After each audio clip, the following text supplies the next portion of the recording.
Okay, so this we're in my car, a taxi driver in a past life. So this is going to be kind of quick and dirty, and I want to share with you some stuff that's going on. So for those of you who are paying attention, because this matters to you, vote the vote on whether Judge Kavanaugh gets a seat in the Supreme Court is today. Now, we originally thought that the vote was scheduled for 9:30, but apparently not. The hearing with the committee began at 9:30 this morning. The actual vote is scheduled to take place at 1 p.m. today. Now, in astrology called electional astrology, as the event starts, to give you an idea how this thing's going to progress and play out, because all things with a starting time have a birth time. So your start time is always your birth time. Now, the challenge with electional astrology, or the timing of events, is that something's a little more difficult to determine when something starts, right? So for instance, if you were starting a business,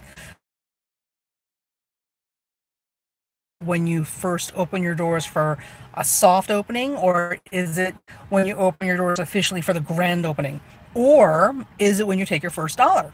You know, all of these are potential start times for business.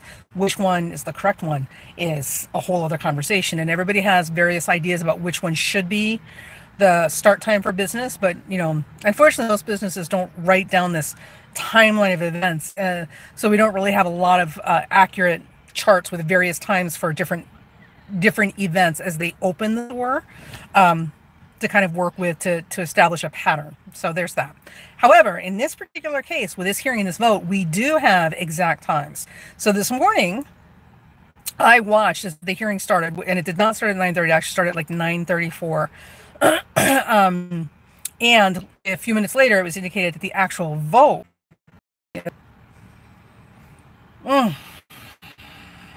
Scorpio rising. I think I don't remember what the ascent was for 9:30 in the morning, but we're not going to have that. We're going to have Sagittarius rising and Jupiter ruling chart for the 1:30 vote.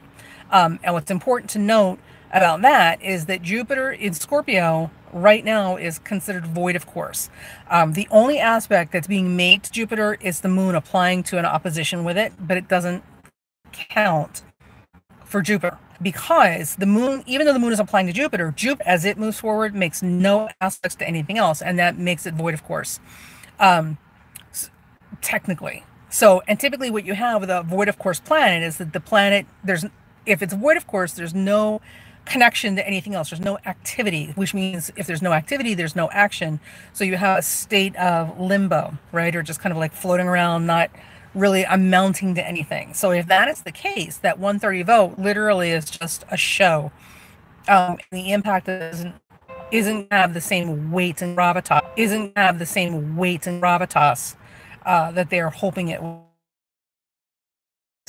We'll see, right? So this is a little tricky, and it is an interesting examination of electional charts. So here we go. All right, and remember this. What we're reading now is set for 9:30 this morning. Okay, so if we read as an event chart, the ascendant midhaven pin the event down. Those 2-degree points, the ascendant and the midhaven, are the most important sensitive points in a chart, anybody's chart, any chart at all, because it is the thing that locks you into your physical manifestation on Earth. Okay, so that those points, you know, are the little trigger pins, and they're your timers. Okay, so in this case, Mars will rule the event. Mars and the fixed star Altair, high ambitions and a desire to get above the petty mundane world is there, but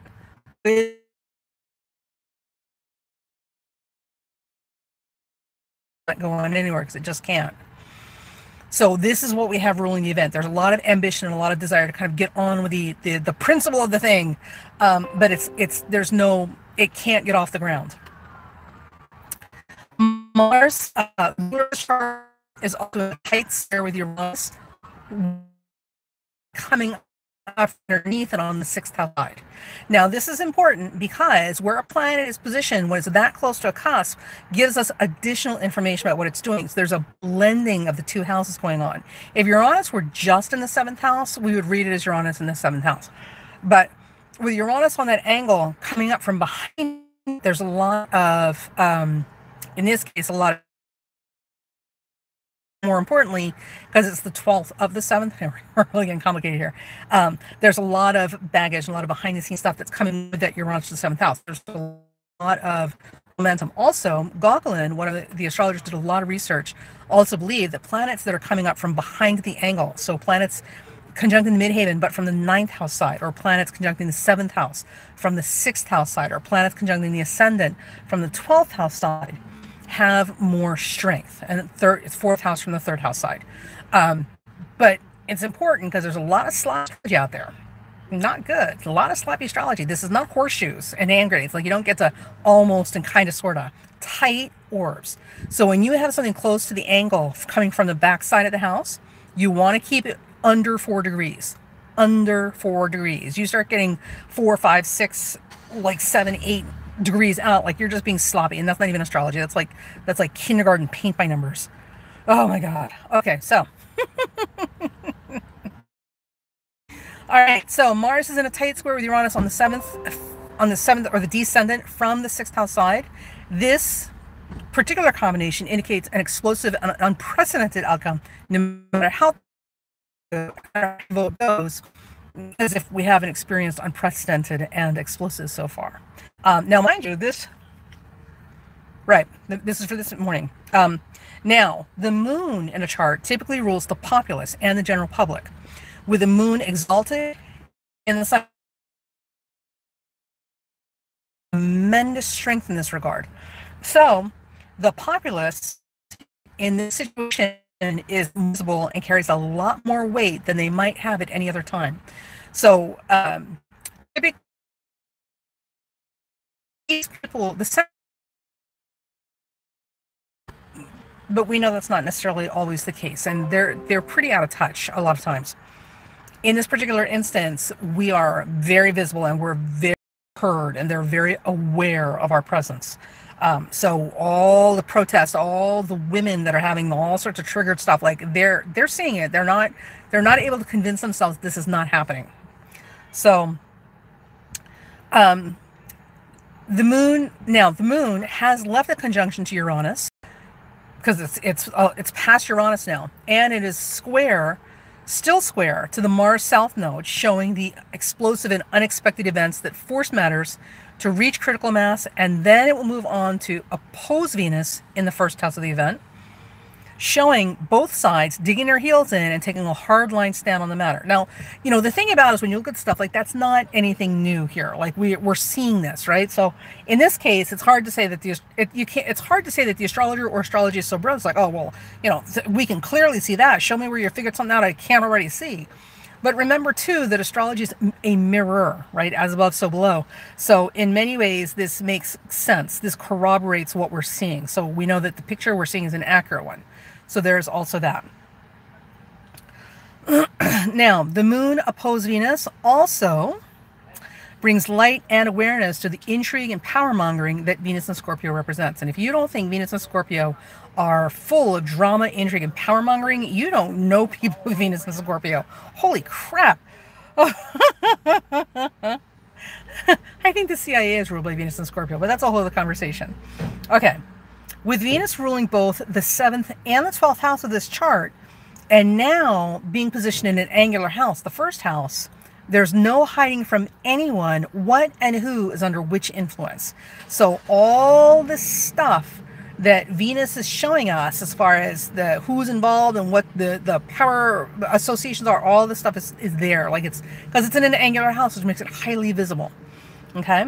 Now, once that ascendant hits the Venus degree in 5 to 6 days from now, which would be starting today, the day of the vote, count out 5 or 6 days is when we should see that ascendant come down and hit that Venus. Then all these secrets are going to be out in the open, like someone just disemboweled a body part and the guts are falling on the table faster than you can put them back in. Right? Nice image, huh? Very Venus and Scorpio. Okay, now from there, the moon will then move into a trine with Pluto. So what we're doing right now is we're following these planets as they move around the clock. Okay, so we're trying to follow the progress of these events. The moon moves into a trine with Pluto after this. And what will happen is, if the 3rd house rules voting, And I seriously have no idea what rulership voting would come under. I'm thinking it's the third, but maybe not. If voting is ruled by the third house, the moon, with all of its strength, trining Pluto, the ruler of the event, in the house of voting, I'm guessing, right, will lend itself to a decision that is more weight and gravitas than just a few generations. This will be a matter of lifetimes of evolution coming to, to a point on the head of a pin on which everything pivots. Like, this is a very big deal. And because Pluto's involved, it's not just limited to the local immediate level. This is something that's going to have global impact for many, many generations moving forward. Listen, you know, it looks like such a little thing, you don't know, and you pull that one little thing out and the whole freaking house of cards come down. Like, it doesn't take much to start huge events, right? Think of an avalanche out in the snow mountains, right? You know, one little drop of something, like the sound of something dropping, right? One little thing, and you can start literally an avalanche, you know, that'll wipe out an entire town. So this is like that thing, that little tiny thing that sets off the avalanche. Whew. All right, now, the 11th house, I do know, rules committees. And its ruler is Mercury, which is leaving a combustion to the sun. So it's still technically combust because it's right there within those degrees. And combust means that it's close enough to the sun to practically be under the sun, okay, but not in the heart of the sun. Planets that are combust to the sun are intimidated, overwhelmed, overpowered, rendered mute, and ineffective. That's a rule right out of the Harari books. So it's not a good position to be in. It's like a really bad sunburn. Like the sun usually is a very good thing. It gives us light and energy. But when you're too close to the sun burns things, right? And makes it impossible, like burns and blinds, right? So right now, the ruler of committees is combust the sun, which means it's close enough to be burned, right? So there's a lot of fear there, and it's blinded, like you can't see because you've got literally the sun in your eyes. With Mercury ruling this committee, this describes exactly what we have seen and speculated about in their irrational and obvious attempts to avoid any actions that would actually reveal the truth of the situation at hand. They have absolutely flatly refused to get an FBI investigation involved, like at all. Like, and they won't call Mark Judge. There's a whole lot of stuff they're doing that in any other circumstance and in previous cases, they'd have pulled out all the stops, right, to get to the bottom of things. And now they're doing everything they can to like not go there. Like, no, we're not going to officially investigate. No. You know, what witness? No, we won't call him to stand. Oh my God. So there's weird, if you've been paying attention, there's some weird stuff going on, and it's not even normal weird stuff. Like, this is just over the top. Are you kidding me? Like, how stupid do we look? So,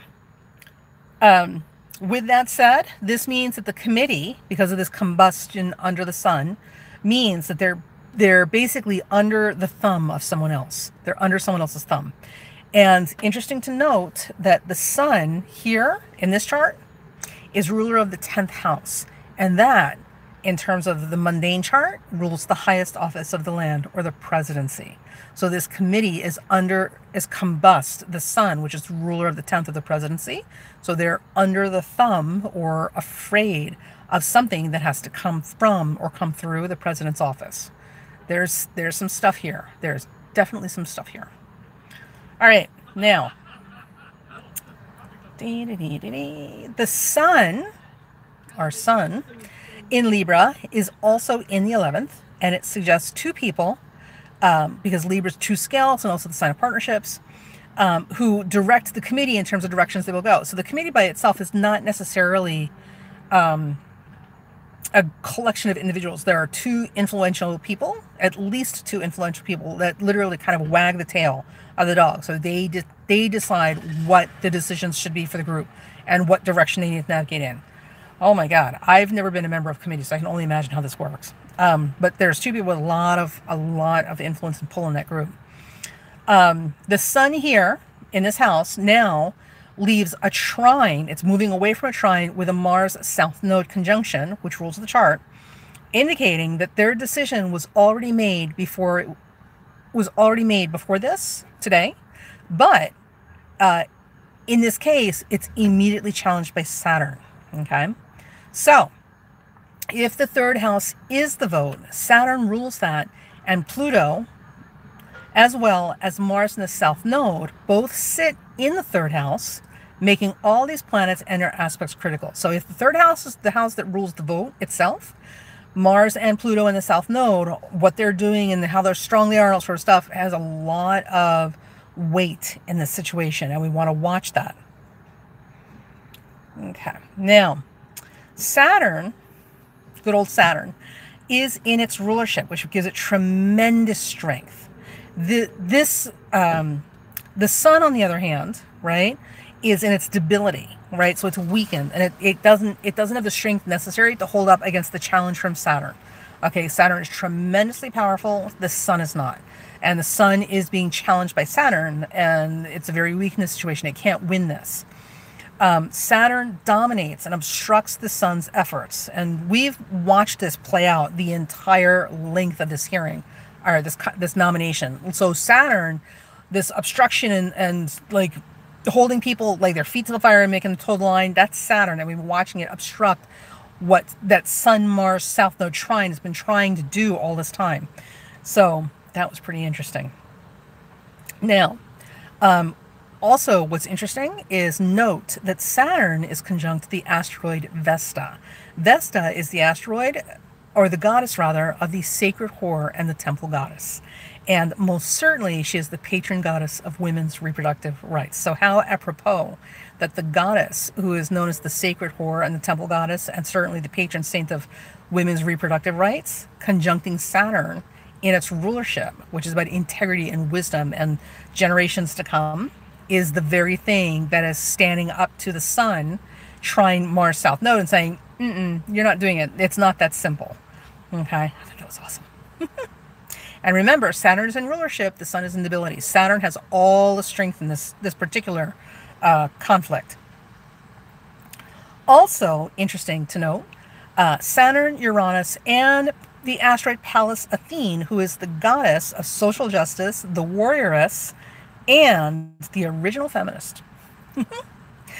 They all form a grand trine in the 3rd, the 7th, and the 11th house. So the 3rd house, if we say it's the house of the vote, then the 3rd house is the house of the vote. The 7th house, which contains the moon, is the house of the opposition and the populace, because the moon is there. And the 11th house, the house of committees. So there's a strong presence of female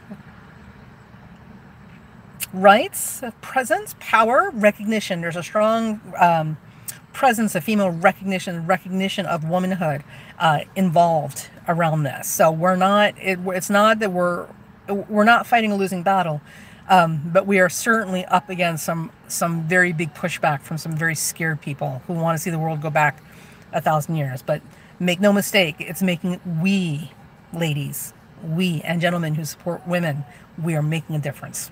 Huge difference. And it's all part of our karmic evolution here. All right. And something else that's interesting that you guys are going to like. Ceres, the asteroid who is the goddess who represents the high price to be paid as a girl for the right to exist here as a woman, is conjunct that muted and overpowered Mercury. So Ceres is the goddess whose daughter was abducted by Hades, the Lord of the Underworld. The Lord of the Underworld, and in order for her to get her daughter back, her daughter had to agree to sacrifice half of her time on Earth by spending half of it in the underworld or in the land of the dead. So it has a lot to do with the loss of innocence. All right.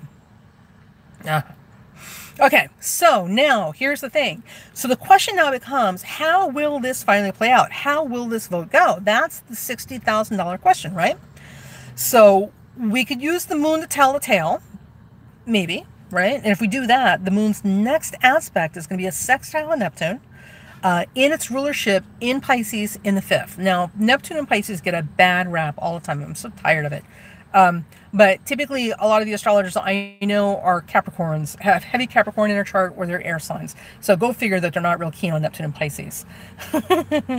So in this particular case, if we're using the moon's next aspect is going to be a sextile to Neptune in its rulership, which makes it very strong, in the 5th. in Pisces, suggesting that the impact this will have on the ideologies of our youth, fifth house, ideology is Neptune, right, is a consideration here, and compassion, empathy, and definitions of what a victim looks like are certainly a real consideration now. And one of the things that we have found, certainly through all of this process, is that we're having conversations a lot about what victims look like and what they don't look like, and how victims respond to trauma and how they don't respond to trauma, and how it's not that simple. There is no one-size-fits-all presentation of having experienced a trauma. Okay, but this is more common knowledge for people who've done trauma work and work with trauma victims. For people who've never experienced trauma, had loved ones who have experienced trauma, or worked with trauma survivors, there's a lot you're just not going to know. So what I would say, just as a sidebar, right, because I've done work as a rape crisis counselor, one of the things that you learn very early on in your volunteer work is that rape trauma survivors, sexual assault trauma survivors, do not present the same way. You can have somebody who's literally sitting on a hospital stretcher swinging her legs and making jokes like nothing's wrong. And that doesn't mean that she is okay, and it doesn't mean that she did not experience trauma. In that particular case, what's happening is she is disassociated from the event in her body so much that it's not even real to her at that particular moment in time. It's a form of shock. So what you see superficially is not a great indication of the level of trauma somebody's experiencing. It's much more complicated than that. So keep that in mind. Like, not everybody's going to be a hysterical crying mess. All right. All right, where are we? Okay. Now, from there, following the moon again, the moon moves on to trine Pluto in the third house, if the third house is the vote. The final action in this matter would be the moon trining Pluto. It will complete the question, right? And it would imply also, especially since Pluto's in the last days of its direct station, Pluto is officially at a standstill October 1st, okay?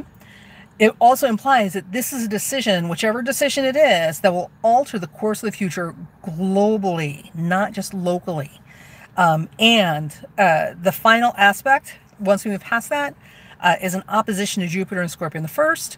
If the third house is the vote, after vote, if the third house is the vote, the Jupiter opposition is just background noise, or like the after vote hangover, as it were. With Jupiter in this, Mars and the moon in the populace, we can expect to see becomes ruler, or the ruler of the outcome, rather, the Uranus outcome, and it is square the Mars south node. If we use the fourth house from the third, right, count 4 houses away from the third, if the third rules the vote, then what we have is Mars and the south node ruling the outcome, or describing the outcome, and it is also squaring Uranus. So either way, in these two situations, we've got a Mars-Uranus square going on that we have to contend with as part of this outcome. And Mars-Uranus square is aggressive and abrasive and unexpected and explosive, and certainly coming out of left field, like things you couldn't possibly predict. Hang on a second. All right, now, in both of these instances, Mars is part of a parallel that is of Venus, Mars, Saturn, Pluto, the third house cusp. Huge. Oh my God. Now, this could, of course, just reflect the push and the motivations behind the push to get this guy in a Supreme Court seat, because we just don't know, right? Also, remember that all this parallel stellium that we're talking about right now is also, by default, contra-parallel the ninth house of higher law, right? Law and higher principles. Contra-parallels are challenging, they're complicated, they're not sympathetic. If we use parallels and contra-parallels in this chart, interestingly enough, we also get the moon, Uranus, and descendant, okay, all parallel to each other, giving the moon, which is the populace, even more strength from its position. If we use the fourth house to represent the committee, we have Jupiter void, of course, as outcome, because it's not applying it. The decision is it, and it's good. or it may be delayed. Again, there may be something that interrupts the process. In terms of strength and house rulerships, personally, I would go with a natural fourth house as the end of the matter, which is going to put fourth house as the end of the matter, which is going to put Uranus, also parallel the moon and the descendant, squaring Mars as the final outcome. And that's a totally different statement from Mars ruling it. So, at this point, anything is possible. And remember, all of this was predicated on all this is predicated on a 9:30 vote, which now we know is not happening. So we now know that the vote is actually 1:30. So if you guys want to take a look, I would recommend that you go pull up a chart somewhere. You can do it online, or you can do it there at home on your computer software, and chart for 1:30 p.m. Washington, D.C. today. That is the time of the actual vote. Let's find it here. I'm trying to find the chart. Let's see. Here it is. So with the actual time of the vote later today, which should be in a few minutes, we have 23 seconds. That's going to put the moon in the fifth house. So let's start with some basic rules. So the 11th house is the committee, right? So the 11th house is going to be Scorpio. Mars will rule the 11th house of the committee. Mars is conjunct the south node. Okay, it is trining the sun in the 9th, and it is squaring Uranus. So the first thing is that sun south node trine that we saw is now coming out of the 9th house, and also moving in the 2nd, interestingly enough. So there's foreign money involved in this. One of the other interesting things is the midhaven is like 14 degrees. One more degree if this is even 4 minutes off. Like if the time of vote is actually delayed a couple of minutes, we're going to get 15 Libra on the midhaven. And 15 Libra is the degree that starts the passage called the Via Combusta, or the burning way. 15 Libra to 15 Scorpio. It is a tragic, horrific place to have planets and degrees, because it's just not nice there. So if this vote is even a couple of minutes later than 9 or 1:30 exact, we're going to have Via Combusta on the midhaven. So the president getting burned as a result of this vote. That should be interesting. I'm not completely sure how that'll work out, but we'll find out shortly. Now, Mercury, which is also combust the sun, is moving in to approach that midhaven. It is behind the midhaven by a couple of degrees, right? So the Mercury is at 11:35. Midhaven's at 14, maybe 15, right? And remember, within 4 degrees, it gives it a lot of power. So Mercury is very, very strong here. Now, Mercury rules the 6th house and the 9th house. The 6th house typically rules servants and people in service positions. Certainly, all the people in government workers are all 6th house, because they're literally the servants of the public, which should also rule the senators. So the 11th house would be the committee. The 11th house would be the committee. The 6th house may very well be the senators, because they serve their constituents. Okay. The 9th house, obviously, higher principles, and foreigners, that sort of stuff. So those two things together would show or give a picture of senators and also foreigners, and also rule of law coming to the top, or becoming a very active, visible thing that we're engaged in. Because it's so close to the Via Combusta, there's the possibility there's going to be a lot of nastiness with this. And again, this is not an amazing discovery. We're prepared for them to be particularly nasty when they deal with this, right? So the 11th house, that Mars is in the 2nd, is trying. There's money here. I don't know what that's about. There's Mars conjunct there, and the South Node in the 2nd house would indicate that there is some gain, financial, are hoping for. It will not pan out, because it's, like an ostrich, it's a flightless bird, and it will never get off the ground. And there will be hell to pay for this. There will be hell to pay. So Jupiter rules the chart. Jupiter and Venus both rule the event and the vote, right? So Jupiter is in Scorpio. Again, we know Jupiter is void of course. Jupiter, interestingly, being void of course, sits in the 11th house. So chart ruler is void in the house of committee. I'm not completely sure that this vote's going to get off the ground, if it does at all, because Jupiter makes no aspect. And I don't know how that's going to work. This also the and Venus is still in the 10th, and it's part of this T, a lot of pressure. And again, Mars is this T square. So in value, Moon and Venus opposing each other. And Mars is like this T square in the second house. This is all about values and money. There's this deep. This runs deep. Okay, so the third house, so we use the third house as the vote. Neptune, Pisces is on the third house. Neptune rules the vote. Neptune makes, it's a wide trine to Jupiter. I don't know if I would use that, pretty wide. And Venus is applying to a trine with Jupiter, certainly paving the way for the 10th house to get what they want from this. Neptune in Pisces, it's also retrograde. Neptune in Pisces retrograde, and that there also can indicate decisions we regret. So I'm not loving this. I'm not loving this. The problem is the moon has already moved past Neptune, so the moon can't save it. I think the moon is doing it this point, according to Pluto, which is a huge, major upheaval. So the question is, will the vote go through? Right? So if we take the fourth house of the chart as the end of the matter, right? Mars rules the end of the matter. Mars in the south node, conjunct Altair, trining the Sun and Mercury. The person in the highest office or the greatest position of power wants it to. That's not good.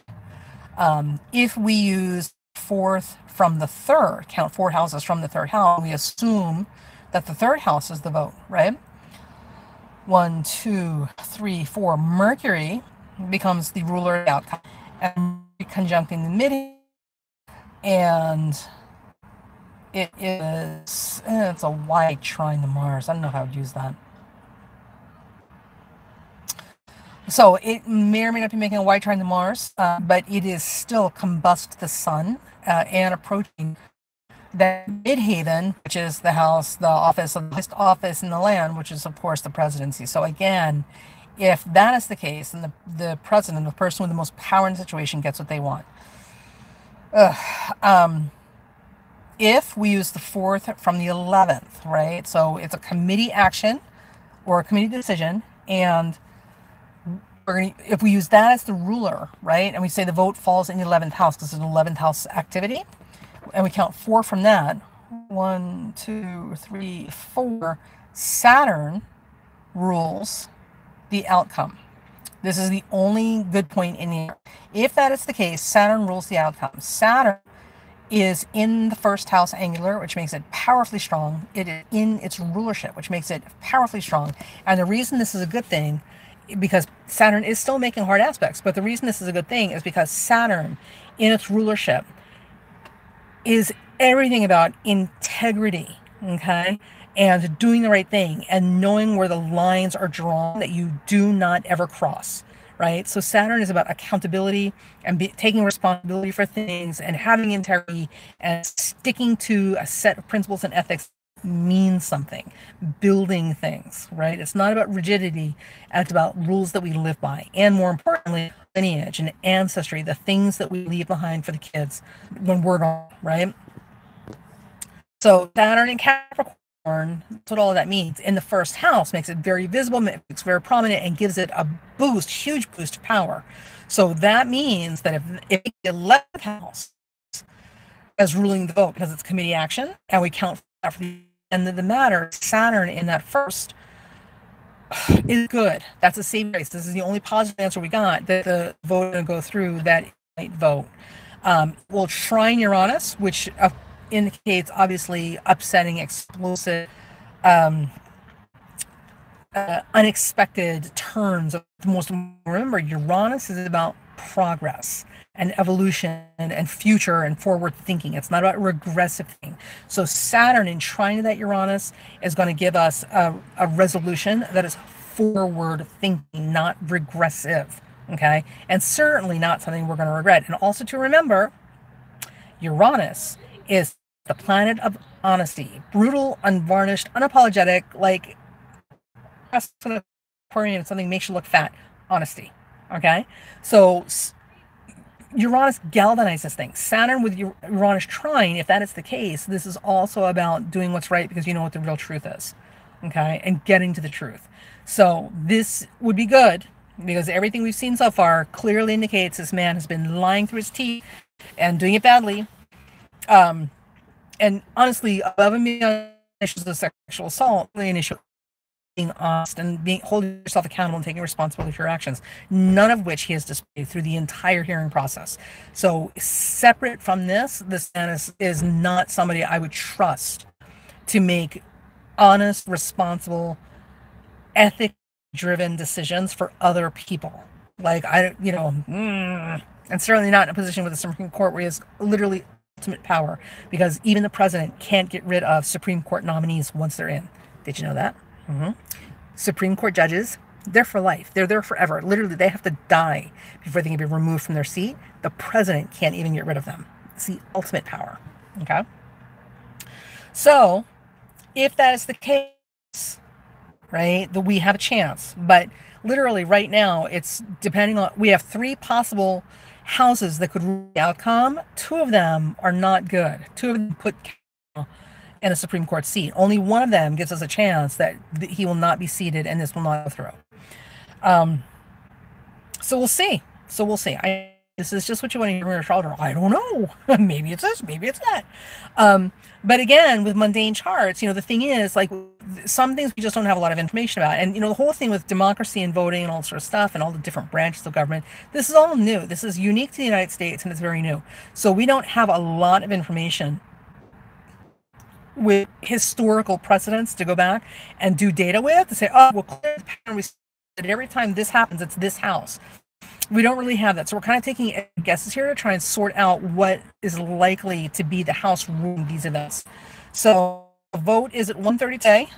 It is 12:30. I have lost enough sleep because of this. So I'm too personally, it's no excuse, but it is. I am too personally invested in this to want to believe. So here's the thing I'll give you. We're all driven by our biases. Don't you kid yourself. I am personally too invested in Kavanaugh not being seated because that man is just an insult and affront and a threat toward democracy because of his inability to man up and be honest. Listen, I got a kid who's not trying to be on the Supreme Court, and he's got more integrity in his little finger than Kavanaugh has shown through the entire process here. Like, Kavanaugh's a disgrace. But, look what we've got for president, right? And the GOP. Jesus. Anyway, so I don't want to see any answer except Saturn rules the outcome of the matter, and that means that integrity and ethics will win the day. And Saturn and Capricorn in the first will leave an indelible stamp and get voted in. That's what I want to see. So I am loath to entertain any other possibility. So there you go. And that is our chit chat about electoral astrology and the Kavanaugh votes. So do set up the chart, have some fun with this, and after the vote is in, we'll take a look and see what actually happened. The time for the vote itself is 1:30 p.m. Eastern Standard Time, or Daylight Time. We're on Standard Time right now. I know, the computer does all this stuff for me. It is 1:30 today in Washington, D.C. So positive thoughts, and let's put the right energy out there that this comes to a good resolution that's going to protect our daughters in the future, because it's not okay. It's not okay. All right. Talk to you guys later. Bye.